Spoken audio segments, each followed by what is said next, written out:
ഹെലികോപ്റ്ററുകൾ ഇവിടെ എത്തി. അല്പസമയം 2 ഹെലികോപ്റ്ററുകൾ ഇവിടേക്ക് എത്തി. സ്വാഭാവികമായും പ്രധാനമന്ത്രിയുടെ ഹെലികോപ്റ്റർ ആകാനുള്ള സാധ്യതയുണ്ട്. ഇതിന് കുറച്ചപ്പുറത്താണ് പ്രധാനമന്ത്രി ഇറങ്ങുന്ന ഹെലിപാഡ്. തമിഴ്നാട് ഗസ്റ്റ് ഹൌസിനോട് ചേർന്നുള്ള ഗസ്റ്റ് ഹൌസിന്റെ ഏരിയയിലുള്ള ഹെലിപാഡ് അദ്ദേഹം ഇറങ്ങുന്നത്. നമ്മളിപ്പോൾ കാണുന്നത് പ്രധാനമന്ത്രി ധ്യാനമിരിക്കാൻ പോകുന്ന വിവേകാനന്ദ പാറയും തൊട്ടടുത്തുള്ള തിരുവള്ളൂർ പ്രതിമയുമാണ്. ഇവിടെയാണ് അല്പസമയത്തിനകം പ്രധാനമന്ത്രി ഹെലിപാഡിൽ ഇറങ്ങിയ ശേഷം അവിടെ നിന്ന് അമ്മൻ കോവിൽ ദർശനവും കഴിഞ്ഞ് ഇവിടേക്കാണ് ബോട്ടിൽ എത്തുക. അതിനുള്ള ബോട്ട് അടക്കം എല്ലാ സജ്ജീകരണങ്ങളും ഇവിടെ നേരത്തെ തന്നെ പൂർത്തിയായി കഴിഞ്ഞു. നമുക്ക് ഈ ദൃശ്യങ്ങളിൽ കാണാം. ഇന്ത്യൻ നാവികസേനയുടെ വലിയ സുരക്ഷാ ക്രമീകരണങ്ങൾ ഇവിടെയുണ്ട്. നാവികസേന ഈ പാറയ്ക്ക് ചുറ്റും റോന്തു ചുറ്റുന്ന കാഴ്ചകളും കാണാം.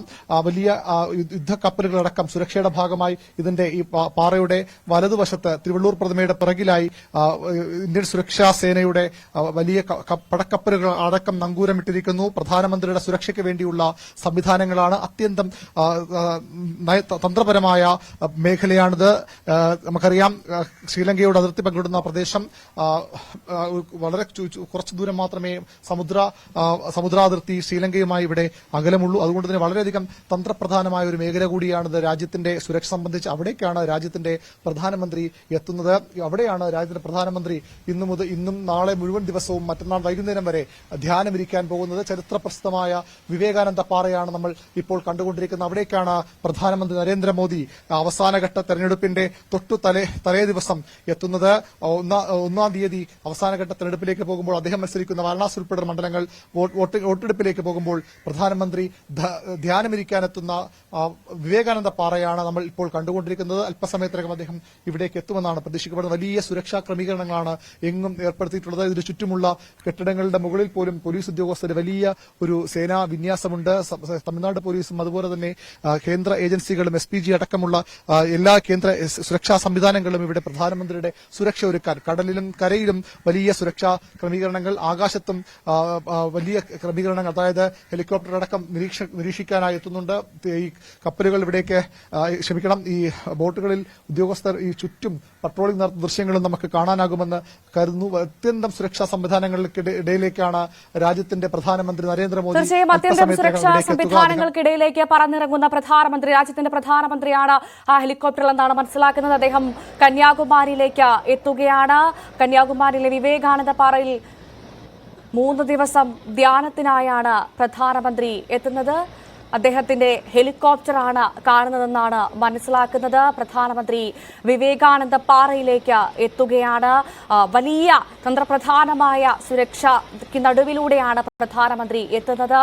3 ദിവസമായുള്ള അദ്ദേഹത്തിന്റെ സന്ദർശനത്തിന്, അദ്ദേഹം ധ്യാനത്തിനെത്തുമ്പോൾ അദ്ദേഹത്തിനായുള്ള സുരക്ഷാ ക്രമീകരണങ്ങൾ ദിവസങ്ങൾക്ക് മുൻപേ ഒരുങ്ങിയിരുന്നു.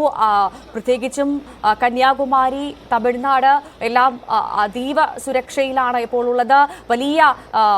വലിയ സുരക്ഷ പ്രധാനമന്ത്രിക്കായി ഒരുക്കിയിട്ടുണ്ട്. സന്ദർശകർക്കടക്കം വിലക്കുണ്ട് എന്നാണ് മനസ്സിലാക്കുന്നത്. വി അരുൺ തുടരുന്നുണ്ട്. അരുൺ സൂചിപ്പിച്ചതുപോലെ തന്നെ സന്ദർശകർക്ക് പ്രത്യേകിച്ചും കന്യാകുമാരി ക്ഷേത്രത്തിലേക്ക് എത്രമാത്രം വിലക്കുണ്ട്? വിവേകാനന്ദ പാറയിലേക്ക് തീർത്തും സന്ദർശക വിലക്കുണ്ടാകും അല്ലേ? ഒരിടത്തേക്കും ഇപ്പോൾ സന്ദർശകരെ കടത്തിവിടുന്നില്ല. ടൂറിസ്റ്റുകൾക്ക് പൂർണ്ണമായും നിയന്ത്രണമാണ്. ടൂറിസ്റ്റുകൾ ഉണ്ടെങ്കിൽ തന്നെ അവർ താമസിക്കുന്ന ഏതെങ്കിലും ഹോട്ടലുകളിൽ മാത്രം അവർക്ക് തൽക്കാലത്തേക്ക് തുടരാനാകും. അങ്ങനെ അത്തരത്തിൽ ഇവിടെ പല ഹോട്ടലുകളുടെയും മട്ടുപ്പാവുകളിൽ നമുക്ക് ഈ ടൂറിസ്റ്റുകളായി എത്തിയവരെ കാണാനും കഴിയുന്നുണ്ട്. ആരെയും അവിടെ കടത്തിവിടില്ല. കന്യാകുമാരി ഗസ്റ്റ് ഹൌസിന്റെ സമീപത്തേക്ക് പോലും ആരെയും കടത്തിവിടില്ല. പ്രധാനമന്ത്രി വന്നു പോകുന്നതുവരെ ഒരുപക്ഷെ ഇത് തന്നെയാകും സാഹചര്യങ്ങൾ. നമുക്കറിയാം, ഈ കെട്ടിടങ്ങളുടെയൊക്കെ മുകളിൽ പലയിടത്തും ആളുകൾ നിൽക്കുന്നു. സുരക്ഷാ ഉദ്യോഗസ്ഥർക്ക് അപ്പുറത്തേക്ക് പലയിടത്തും ഇതിന്റെയൊക്കെ ബാൽക്കണികളിൽ ആളുകൾ പ്രധാനമന്ത്രിയെ ദൂരെ നിന്നെങ്കിലും കാണാൻ വേണ്ടി നിൽക്കുന്നുണ്ട്. അവർ പലരും ടൂറിസ്റ്റുകളാണ്. അവരിൽ പലരും ഇവിടേക്ക് വിനോദസഞ്ചാരം വന്നവരുണ്ട്. പക്ഷേ വന്ന സമയം പൂർണ്ണമായും തെറ്റിപ്പോയി എന്ന് പറയേണ്ടി വരും. കാരണം ഒരു തരത്തിലും ഇവിടേക്ക് ആർക്കും പ്രവേശിക്കാൻ കഴിയാത്തത്ര സുരക്ഷാ ക്രമീകരണങ്ങളാണ്. കാരണം അത് അത്യധികം സുരക്ഷ അനിവാര്യവുമാണ് ഇവിടെ. കാരണം പ്രധാനമന്ത്രി നരേന്ദ്രമോദി എത്തുമ്പോൾ സ്വാഭാവികമായും നിരവധി സുരക്ഷാ പ്രശ്നങ്ങളുണ്ടാകും. രാജ്യം തെരഞ്ഞെടുപ്പിന്റെ അവസാന ഘട്ടത്തിൽ നീങ്ങുന്ന സമയമാണ്. മേഖലയാണ്. അതുകൊണ്ട് തന്നെ ഒരു തരത്തിലുള്ള പഴുതുകളും സുരക്ഷയുടെ കാര്യത്തിൽ പാടില്ല. ഇതിവിടെ ഒരു തരത്തിലുള്ള പഴുതുകളും പ്രധാനമന്ത്രിയുടെ സുരക്ഷയുടെ കാര്യത്തിൽ പാടില്ലെന്ന കർക്കശം ബുദ്ധിയോടുകൂടിയാണ് ഉദ്യോഗസ്ഥർ ഇവിടെ പ്രവർത്തിക്കുന്നത്. അതുകൊണ്ട് തന്നെയാണ് ഇത്രയധികം സുരക്ഷാ ക്രമീകരണങ്ങൾ.